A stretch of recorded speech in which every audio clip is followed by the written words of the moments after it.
Hi guys, welcome back to 12 Minutes to CLAT. I'm Keshav Malpani again, and I'm going to be discussing whether to take a drop year or not because a lot of you have this particular question. A lot of you feel that drop year एक बहुत गलत चीज है. Some of you feel it's completely fine. Some of us are not able to convince our parents. So I will discuss some common questions that come in all our minds. I will try and answer those questions for you guys, and I'll also give you the pros and cons of taking a drop year for CLAT exam. Right, I'll tell you कि what could be the positives, what could be the negatives also, and we keep it very practical as well. है ना, बहुत ही practical एक session रखेंगे जहां पर आपको एक अच्छा इंसाइट मिल जाएगा and you will be able to take your own decision. Right, I will not take the decision for you. Decision आपके हाथ में है. मैं आपको कुछ pointers बता सकता हूँ लेकिन जरूर which will help you take your decision faster and more efficiently. Right, तो देखो यहाँ पर the question is, a major question is कि does it make sense, करना चाहिए, कुछ और क्यों नहीं कर ले हम. Right, उसके बाद question is will a gap year create any issue with our placements in college. आगे जाके अगर मान लो अगर गैप ईयर के बाद में अगर हमको कॉलेज अच्छा मिल भी जाता है, if we get into a top NLU, आगे जाके प्लेसमेंट्स में तो इशू नहीं होंगे. What if I do not clear the exam next year also, that's some you could say एक अनसर्टेनिटी होती है हमारे दिमाग में कि अगले साल भी नहीं हो तो फिर क्या करेंगे, एक साल और पीछे हो जाएंगे. Also what difference will a gap year generally make in my career or my preparation, and how do I convince my parents to take a drop year? If you have made your mind to take a drop year, how do you convince your parents? And these are some of the fair questions that all of you have. See, I'll tell you something very practical from my college experience. I went to NLU Jodhpur in 2015. At least 50% of my batch was a drop year student, and it does not make any sense with respect to placement or anything. Generally क्या होता है ना कि हमारे दिमाग में एक cycle होती है कि 18 की एज में we would go to a law school, 23 में will graduate, will start working, will do so and so things. But ज्यादा से ज्यादा ड्रॉप ईयर में क्या होगा, वो एज बढ़कर 24 25 हो जाएगी and you will start at that age. No recruiter that has ever come to any college और if you entered any firm, वो आप किसी भी यू कुड से पॉइंट के बाद आपको इस बात के लिए नहीं हटाएंगे कि भाई आपने तो एक साल ड्रॉप किया था, आपने तो 2 साल ड्रॉप किया था, आपकी एज तो बड़ी है. They don't care about that as long as you are meritorious. ठीक है, तो एक फ्रेशर को और एक ड्रॉपर को एक ही तराजू में तोला जाता है. They are a part of the same batch in college, so it does not matter at all. ठीक है, इस तरह से आपको सोचना पड़ेगा. Now generally what our parents think is, उनकी थिंकिंग गलत नहीं है. वो सोचते हैं कि यार it's a 5 year long journey, right. तो if you start at 18 you complete that at 23. तो they have a lot of things in our mind, right, in their mind कि मतलब ये कब काम करना शुरू करेगा या करेगी, है ना, फिर कब ये कुछ बाकी चीजें होंगी लाइफ में. उनको उनका शादी तक का प्लान है आपकी, ठीक है, उनका बहुत आगे तक का प्लान है. तो वो मतलब सोचते हैं कि everything will get delayed by 1 year. But see we have to understand that कि जो क्लैट एग्जाम होता है that is made law for 5 years now. But CLAT तो ओरिजिनली 6 साल, सॉरी लॉ तो ओरिजिनली 6 साल का होता था, है ना. तो लॉ वैसे पहले 3 साल में you would do graduation and then 3 साल में यू विल डू लॉ. तो originally it used to be 6 years only. तो यहाँ पर आपका 1 साल ऑलरेडी बच रहा था, बट तो आप उसको यूज कर सकते हो. See, what happens is if you go to a college that is mediocre college या फिर और you could say उससे कम वाला कॉलेज, वहां से प्लेसमेंट्स में प्रॉब्लम होगी. तो आपको 3-4 साल तो वैसे ही लग जाएंगे स्ट्रगल करने में और उसके बाद में उस लेवल पर आने में आफ्टर वर्किंग हार्ड बहुत ही ज्यादा. A good college, a good NLU always helps you in a way कि वो आपको हर चीज के लिए तैयार करता है. And it has a lot of brand value also. So if you go, I go somewhere and tell I'm from NLU Jodhpur, there's a different kind of respect that people show. There is different kind of acceptability that people show. So that always comes up with that NLU tag. So I think आप लोग ये particular चीज को surely consider कर सकते हो, और you can obviously try and convince your parents in this particular manner, right? तो ये कुछ particular points हैं, मैं आपको pros and cons और बता देता हूँ इसके.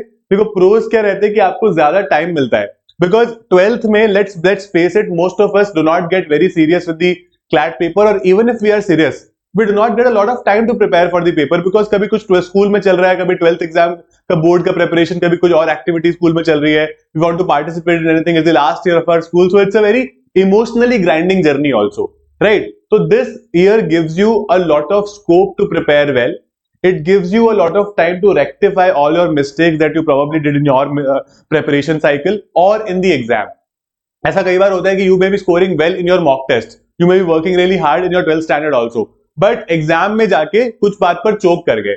एग्जाम में करंट अफेयर्स लेंदी आ गया इस बार, ठीक है, तो हम लोग वहां पर हमें हमारा समय बहुत ज्यादा बर्बाद हो गया. वी डिडंट अंडरस्टैंड कि हम आगे जाकर अब क्या करेंगे. एक एनालिटिकल रीजन का क्वेश्चन गलत आ गया, उसमें कुछ लोगों का टाइम वेस्ट हो गया, तो वहां से हम लोग पैनिक हो गए. We didn't understand as to how do we solve other questions, right. So that is something will need to consider for people who do not want to compromise.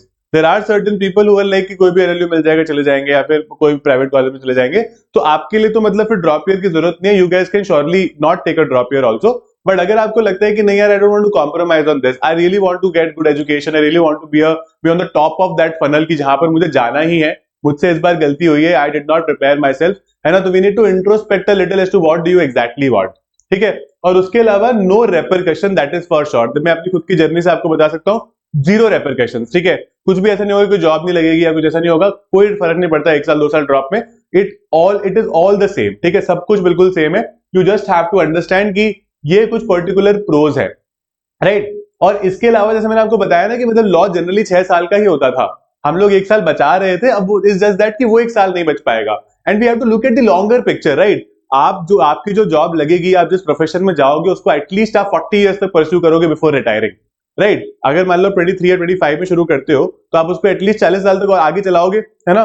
तो 40 साल में 1 या 2 साल का कोई फर्क ही नहीं पड़ता, है ना। Genuinely does not matter at all. It is just that कि आप थोड़ा सा इसको हाइप क्रिएट करते हो, ओहो ड्रॉप ईयर, ओहो गैप ईयर, ओहो two drop years, does not matter at all. ठीक है, just think about it very practically like this, इस तरह से एकदम प्रैक्टिकली सोचो, you have it in you what it takes to clear this exam. It's just that sometimes things don't click right, sometimes things you could say do not happen your way, sometimes we also get lazy, we also procrastinate a lot of things, so think it that way, think as to what mistakes did we make in the exam and how can we resolve on those mistakes, right?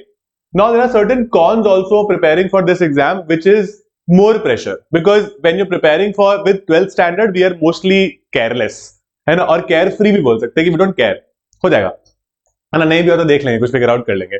But drop year के साथ क्या होता है कि because you have so much time to think so many things, you always think यार what if it does not happen this time again, right. तो वो एक प्रेशर के साथ पे आते हैं, तो वो प्रेशर हमको मैनेज करना पड़ता है in the preparation. Also the uncertainty of the CLAT exam, CLAT 2023 paper was a very different paper, 24 was a different paper, 25 was a very different paper, right? तो यहां पर क्या होता है कि you always have to be very ready for a very simple paper also and a very difficult paper also. But I think India में all the entrance exams are quite uncertain, है ना। हम लोग एक एग्जाम देते हैं तो हमको थोड़ा इस पर्टिकुलर एग्जाम के बारे में ज्यादा पता होता है, लेकिन आप नीट के बारे में देखो, मतलब एटलीस्ट क्लैट की ये तो अच्छी बात है कि लोगों को एग्जाम से पहले पेपर नहीं पता होता है ना। और यहाँ पर तो मतलब नीट वगैरह में तो people had the paper in their hand, उसके बाद में वो एग्जाम देकर आए हैं, तो papers are uncertain in India, this is something, एक रियलिटी है जो हमको बिलीव करनी पड़ेगी अब। It is a harsh reality, it is problematic, but it's just that कि we as students can't do too much about it, right. They have to be a part of system, तो हमको इसको properly uncertainty of the exam को थोड़ा check करना पड़ेगा, है ना। तो वो हम लोग ऑब्वियसली उसके लिए प्रिपेयर कर सकते हैं, we can do different kinds of mock, some very difficult, some very easy, some slightly vague, ऐसे मॉक हम लोग कर सकते हैं, and we will be doing that as a part of our courses, 12 minutes to CLAT के जो courses होंगे moving forward. कभी कभी ऐसा होता है कि एग्जाम की प्रिपरेशन ना मोनोटोनस हो जाती है, it gets boring a little, क्योंकि 1 साल पहले भी प्रिपेयर किया था, 6 महीने पहले भी प्रिपेयर किया था, फिर वापस 1 साल का साइकिल है और कुछ करने को नहीं है ना, तो दैट गेट्स बोरिंग। तो अगर आपको ऐसा लगता है कि आपके लिए प्रिपरेशन बोरिंग हो जाएगी, आप एक बैकअप ऑप्शन ले सकते हो, you can take admission in some college as a backup, आप कभी कभी वहां पर जा सकते हो, but don't take admission in that college जहां पर आपको ऐसा लगता है कि यार यहाँ तो बहुत स्ट्रिक्टली मेरे को रोज हफ्ते में 5 दिन 6 दिन आना पड़ेगा, फिर आप प्रिपरेशन कैसे करोगे, फिर तो वो स्कूल वाली लाइफ हो जाएगी वापस से, है ना। तो इसीलिए take admission in a college जहां पर आपको पता है यहाँ पर सिचुएशन थोड़ी सी चिल है ना, and that is your best option in your vicinity, तो आप वहां पर एडमिशन लेकर you can start preparing for this exam. मैं आपको फिर से बोल रहा हूँ, drop year absolutely makes no difference in your preparation और your final results, as in like कि प्लेसमेंट्स में क्या होगा या फिर कॉलेज में किस तरह से ट्रीटमेंट होगा, it does not matter. Every year 50% of batch in most colleges is a dropper batch, and it does not make any difference. You just have to, you could say, एक तरह से main बात ये है कि CLAT 2025 के trauma से आपको बहुत जल्दी से उसके लिए बाहर आना पड़ेगा। यू हैव टू अंडरस्टैंड कि okay next year is going to be different and I am going to be preparing differently, I am going to be ready for the worst case scenario, and that is what's going to help me do very well in that particular exam. I have seen people getting an 8000 odd rank, मेरे एक student था, 8000 rank आई थी उसकी CLAT में जब उसने 12th के साथ में दिया था, अगले साल में उसकी ऑलरेडी रैंक 8 आई थी, कैन यू बिलीव इट। ठीक है, तो ऐसे बच्चे होते हैं, but again there are exceptions also, क्योंकि मतलब किसी की 2500 एक साल रैंक आई थी, अगले साल वो 3500 हो गई, ऐसा भी होता है। It's how you prepare for this exam, how dedicated you are. अगर आप डेडिकेटेड हो, अगर आप प्रिपेयर करना चाहते हो, अगर आप प्रॉपर्ली करना चाहते हो, क्योंकि अगर आप फील्ड चेंज भी करना चाहोगे ना, तो वहां पर ऐसा नहीं कि चीजें आसान है, वो एक नई फील्ड हो जाएगी, फिर उसके बाद आपको उसके लिए अलग से एफर्ट डालना पड़ेगा, and that would create more problems. तो इसलिए मुझे लगता है कि फील्ड चेंज करना should not be an option. जब हमको लॉ करना था तो हमें इसलिए करना था because we really wanted to do law, है ना, we want to become a lawyer, we want to make that change, we want to you could say improve that financial condition of our family and so on, और उसी के लिए हम लोग आगे बढ़ेंगे। एक साल का जो आपका कह सकते हो कि थोड़ा सा गैप आ जाएगा, that would in the long term make no difference, in fact वो आपको और ज्यादा स्ट्रांग बनाएगा, it will help you take more challenges. When I cleared CLAT, CLAT clear करना, अच्छे कॉलेज में जाना उसका एक एस्पेक्ट है, लेकिन उसके बाद में क्या होता है ना, I was very sure about taking all the challenges in life, क्योंकि मेरे को लगता था कि यार मैंने क्लैट क्लियर किया था, मतलब वो भी एक चैलेंज था, I was able to do well there, तो मैं कर लूंगा बाकी चीजें भी, है ना। तो आपको भी वो फीलिंग आ जाएगी, you will become very confident in yourself and as a personality आप बहुत ज्यादा इंप्रूव हो जाओगे just by clearing this one exam. If you want to prepare with us for this exam for CLAT 2026 जो कि दिसंबर 2025 में होने वाला है, you can prepare with us, we have launched our new batches which is Shubharambh plus and Shubharambh, this is the Shubharambh plus batch. इसके कुछ features मैं आपको बता देता हूँ। तो शकुंतला स्कॉलरशिप आई थिंक सब जानते हैं 12 मिनट्स टू क्लैट के, अगर आपकी ऑल इंडिया रैंक 300 के अंदर अंदर आएगी 100% फीस रिफंड है, ठीक है, you can take all your fees, we do not need a single penny out of you, we are here to incentivise meritorious students, okay. You will also get 500 से ज्यादा classes plus the strategy classes and the YouTube classes, ठीक है, वो तो अलग ही होंगी, इस platform की बात कर रहा हूँ, ठीक है। उसके अलावा क्लैट 2026 तक चलेगा, एलिट 26 तक चलेगा, 100 से ज्यादा इसमें मॉक टेस्ट मिलेंगे, जिसमें से करीब 40 मॉक टेस्ट आपको घर पे भेजे जाएंगे 2020 के अलग अलग ट्रांजैक्शंस में, ताकि करंट अफेयर्स ना पुराना हो, है ना। तो करंट आपको 20-20 मॉक घर पे भेजे जाएंगे with complete OMR and everything, and books भी आपको घर पे भेजे जाएंगे as a part of the plus batch, ठीक है। उसके अलावा will give you monthly current affairs compendium, we have something called the brainstorming with editorial sessions, so we are doing something that nobody else is doing, so that is something going to help you very very clearly. All the educators are part of this batch, जो कह सकते हो कि they are expert in their field, ठीक है। मतलब आप कह सकते हो कि हमारे जो मेजर एजुकेटर्स हैं themselves from national universities, so it's not just about clarifying your concepts, it's also about keeping you part of the drill, because मैंने क्लैट दिया था, मुझे पता है क्लैट के साथ क्या प्रॉब्लम्स है, स्टूडेंट्स के साथ क्या प्रॉब्लम्स आती है क्लैट में, राइट, किस तरीके की नर्वसनेस होती है, किस तरीके की प्रॉब्लम्स होती है, तो all the educators would help you with that also, with all the strategic sessions as well, right.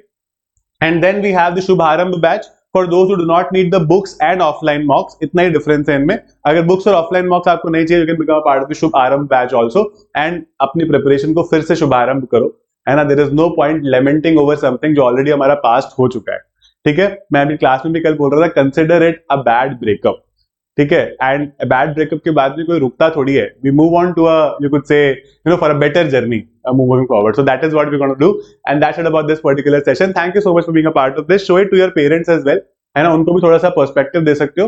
अगर आपको कोई भी और डाउट होता है, या फिर आपके पेरेंट्स को अगर कोई भी और डाउट होता है, mention that in the comment box, I will be very happy to take it from there and answer it for you guys. All the best guys, I will see you in classes. और in batches के जो links हैं वो मैंने description में दे दिया, वहां से भी चेकआउट कर सकते हो, या फिर आप हमारे नंबर्स पर कॉन्टैक्ट कर सकते हो, ठीक है। ये हमारे कॉन्टैक्ट नंबर्स हैं, you can download our application from play store, app store, और वेबसाइट पे जाके आपको मतलब सारे बैचेस के सारे फीचर्स वगैरह दिख जाएंगे। You can also take these batches on EMIs, ठीक है, आप 2 इंस्टॉलमेंट पर ले सकते हो, और इन नंबर्स पर कॉन्टैक्ट करोगे तो will give you all the information about it. Thank you so much guys for being a part of this, I will see you guys again very very soon.